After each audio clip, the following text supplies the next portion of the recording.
President Obama addressed the nation with a plan to destroy the so-called Islamic State, a group that's terrorized civilians in Syria and Iraq.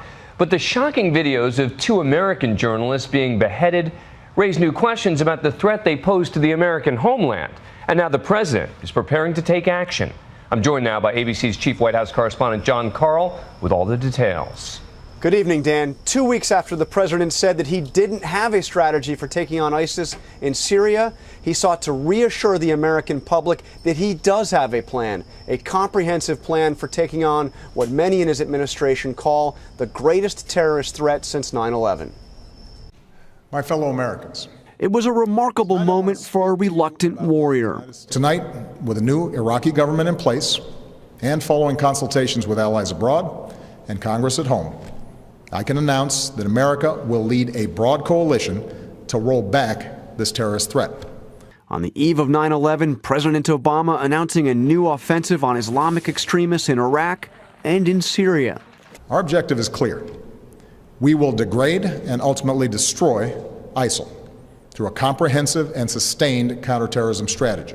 Key elements of the president's plan include sending 475 more U.S. troops to Iraq to train and advise the Iraqi security forces, bringing the total number of U.S. military personnel in Iraq to more than 1,600, expanding U.S. airstrikes in Iraq, training moderate rebels fighting ISIS in Syria, and in the biggest escalation, White House officials say the president has decided to launch airstrikes on ISIS safe havens in Syria, although they won't say when. I've made it clear that we will hunt down terrorists who threaten our country wherever they are. If you threaten America, you will find no safe haven. U.S. officials say ISIS is the biggest terror threat since 9/11. What the Homeland Security Secretary today called a group of, quote, depraved criminals, rapists, kidnappers, and killers. In Iraq, ISIS controls 1/3 of the country, stretching deep into northern Syria, where they've spread fear with a sophisticated social media campaign. ISIL is a terrorist organization, pure and simple, and it has no vision other than the slaughter of all who stand in its way. In a region that has known so much bloodshed, these terrorists are unique in their brutality. They execute captured prisoners. The videotaped executions of two American journalists in Syria stirred public opinion, ramping up pressure on President Obama to take stronger action against their killers.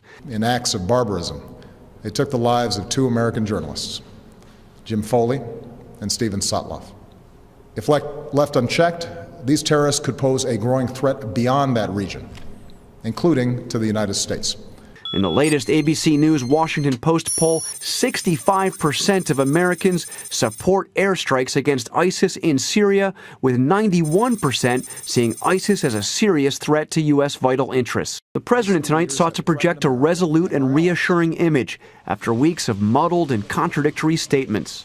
I don't want to put the cart before the horse. We don't have a strategy yet. Exactly 1 year after ruling out an extended air campaign in Syria, I will not pursue a prolonged air campaign like Libya or Kosovo. The president may be on the verge of starting one. This counterterrorism campaign will be waged through a steady, relentless effort to take out ISIL wherever they exist using our air power and our support for partners' forces on the ground.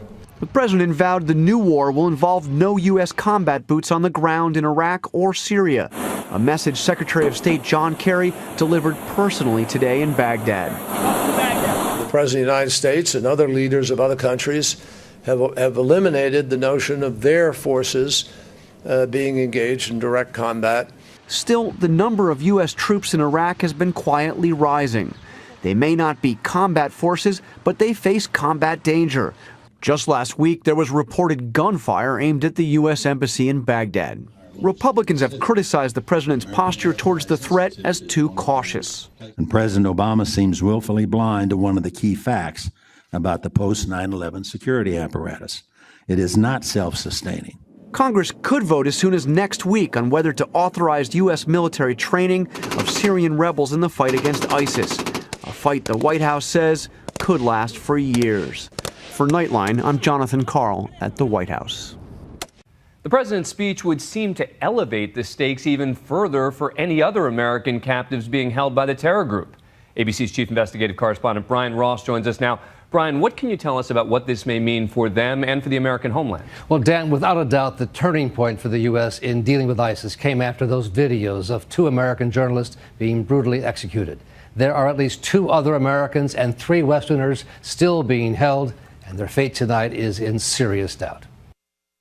The search for the 2 remaining American hostages did take on greater urgency tonight with the president's speech. But given what has already happened to James Foley and Steven Sotloff, people in the intelligence community say the reality is grim. I think the United States has to realize that the probability is anyone held by ISIS is going to be killed in response to stepped-up American attacks. Now the effort to track the identities and movements of the masked man seen on camera and others off camera will get added resources. The full weight of the United States military and the full weight of the United States intelligence community is now going to be targeted at ISIS.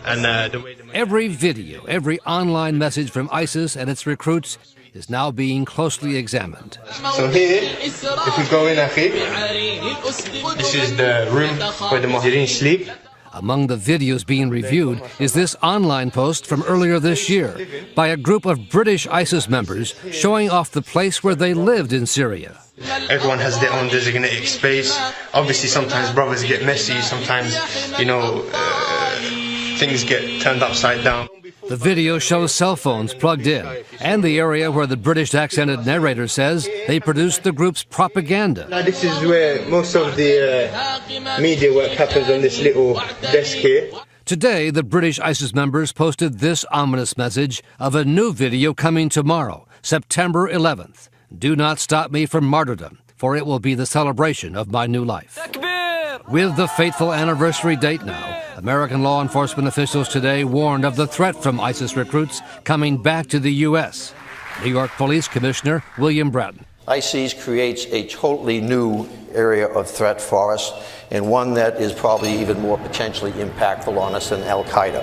And Commissioner Bratton pointed to the power of the ISIS propaganda videos being produced to recruit new members. Their ability to inspire not only those who will go there to fight and then potentially come back, but also to inspire the so-called lone wolves, the disaffected, sitting in their basements, poring over their computer terminals. They have an incredible ability to influence those young men and women. And this 19-year-old nurse's aide from Denver, Shannon Conley, is one of the young women who apparently fell for it. Federal prosecutors say she was lured into becoming the bride of a 32-year-old ISIS fighter in Syria, a recent Muslim convert. Conley said she had found a kindred spirit and began training in military tactics and weapons. It was only after members of this Denver church tipped off the FBI that the government moved in to stop her from flying off to Syria. Today in federal court in Denver, Conley pleaded guilty to conspiracy, with her lawyer, Robert Pepin, saying she had been led terribly astray, using her Muslim name, Halima. Like all of us, Halima has been horrified to learn of the slaughter and oppression at the hands of the people controlling ISIS. It was never her vision to have any role in any of that. Halima is fully aware that the fact that she was arrested may very well have saved her. But the greater concern is of the American recruits who were not caught in time. I think the fear in the White House tonight has to be that the president announces something against ISIS tonight and there's an attack tomorrow. The truth would be, however, that ISIS was going after us anyway and has been planning that for a long time. The U.S. says it has no information of any imminent attack by ISIS or any other group.